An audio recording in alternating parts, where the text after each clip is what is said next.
So there's an interesting, so I spend a lot of time in the agriculture world, so people that are living in much less dense environments. And I think that one of the things that's very difficult for them to understand about the city is that it seems like the closer you get to dense environments, the balance between safety and liberty changes. So what is your kind of political theory about how you balance the safety of residents with the liberty that people have for being in a free country? It is a very tough question, Vance. Right now, I mentioned to you on the front end of this, I was, doing a run in my neighborhood. I run every morning, usually earlier than I was able to today, but I pick up bullet casings in the streets of my neighborhood. I just happen to have this sitting on my desk as I normally do, but I've collected these in my neighborhood since June. Those are bullet casings. Seriously.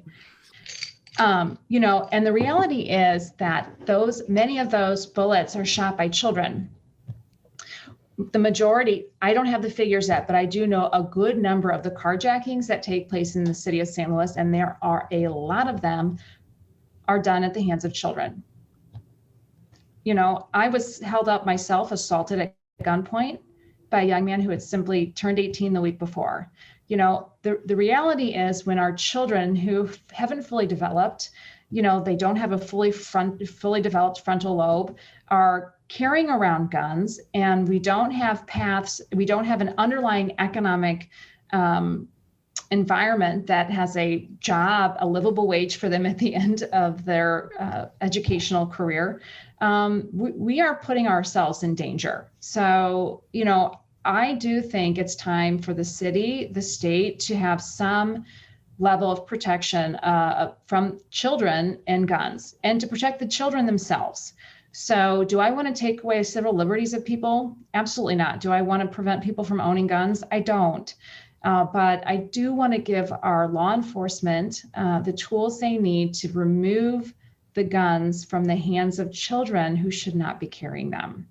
And I think we have to walk into these civil liberty questions very carefully.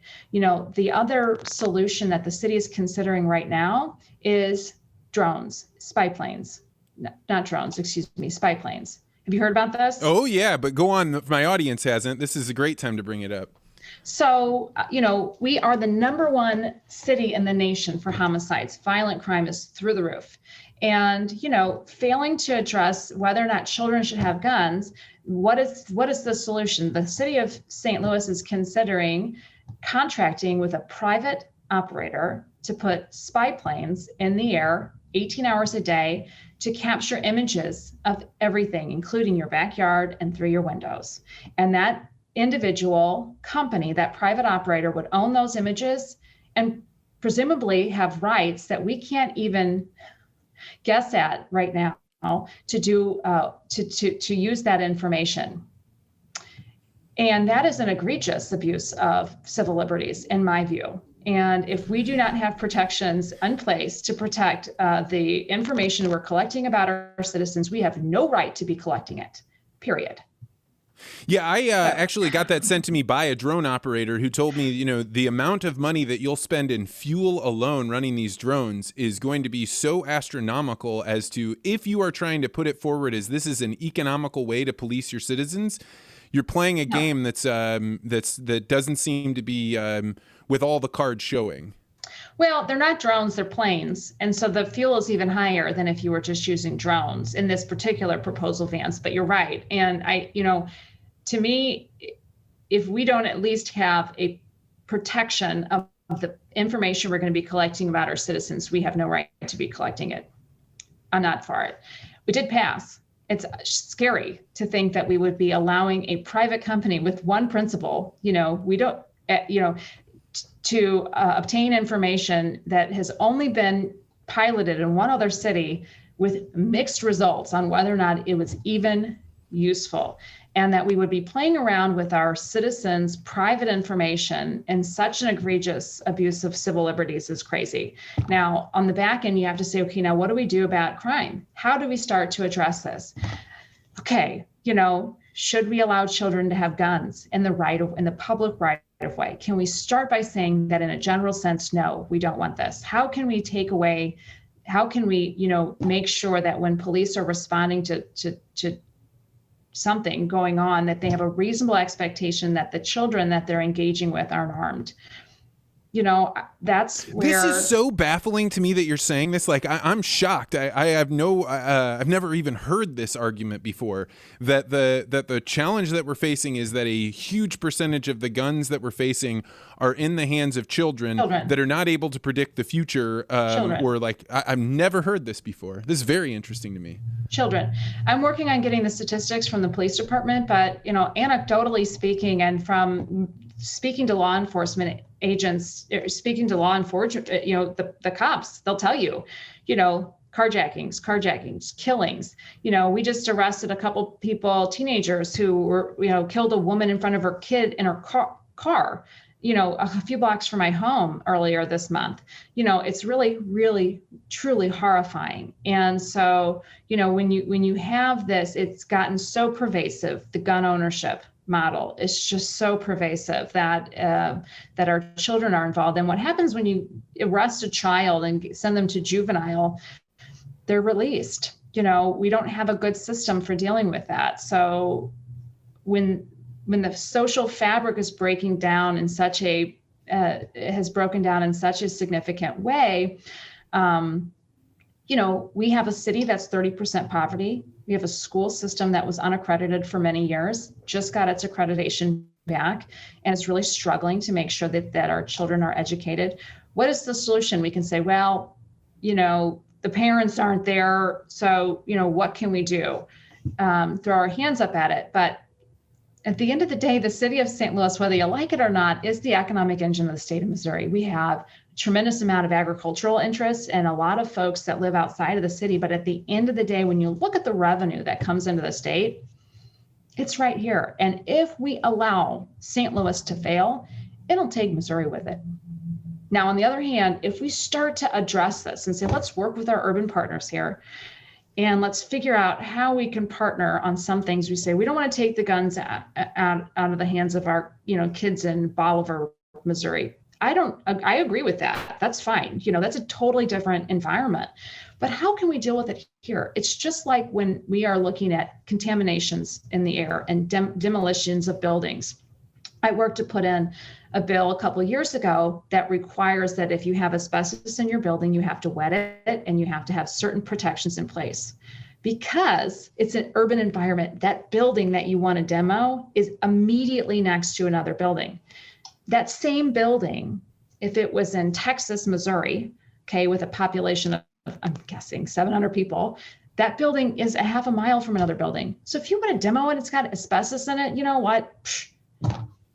What should the rest of the community care? It would, contaminate your soil, and there's going to be issues, but, there's only so much we can do. But in an urban environment where that level of contamination is going to spray out everywhere, that's a different set of circumstances. And should you have the right to spew those contaminants into the air, I don't know that you should. So, you were talking about one of the challenges in a city, and the thing that leads kids to making bad decisions is they don't have a path to success. Mm-hmm. What do you think the city has within their power to grow jobs or to grow an environment where jobs become more plentiful? Yep. In order to do that, we have to make our city a place where our employers want to come and base. We have to have two things. We have to have a workforce that's educated and ready to work. That means educating our kids. Two, we have to, in order for them to move here now, even with an educated workforce, nobody wants to relocate to the number one homicide city in the nation. We have to address crime.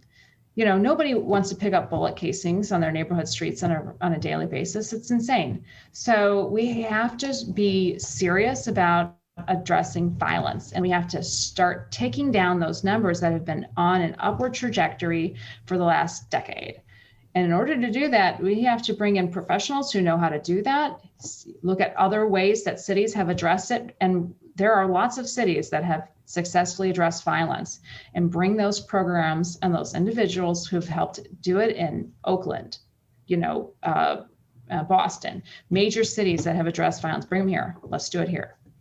My kind of political theory is the belief that I have is I want a thing kind of fractal localism, right? The closer you get to my house, I want to have more communal control. And the further that you get away from that, I want less and less government control. But I recognize that there needs to be some. So for example, in my house, I'm a communist, everything's shared. And when I get outside of my house and I'm with my friends and family, I'm probably more of a socialist. I get to my county or my city and I'm more of a Republican. Right? Like as I move further and further out, I want there to be less and less government, although there are some things that the government it needs to do, right? The policing, for example. Sure. Do you have a similar style of political thought? Like what is your hypothesis about the structure and function of government? I think government should be there to protect and be a safety net for our most vulnerable and get out of the way of creative thought and creative endeavors. I mean, part of why St. Louis is so interesting in a lot of ways is because we, especially where I live, the Cherokee Street District, it's kind of do as you want. It's, you have the ability to kind of try new things. And if they fail, we have a very forgiving community in a broad sense in St. Louis, and that kind of encourage people to think outside the box. That's a very good thing. But I do know that leaving guns in the hands of children, when you have problems like violence, government standing outside of out of the way, getting outside of the way, it's not going to solve that. That's not going to go away on its own. Poverty is not going to be an issue that's just solved because we just get out of the way. It's going to grow, Thanks for checking out this podcast short. If you like this interview, make sure you hit the like and subscribe button and hit that bell so you always get notified about this podcast. And if you're really interested in conversations like this, you may want to consider joining the Articulate Ventures Network. To find out more, go to network.articulate.ventures.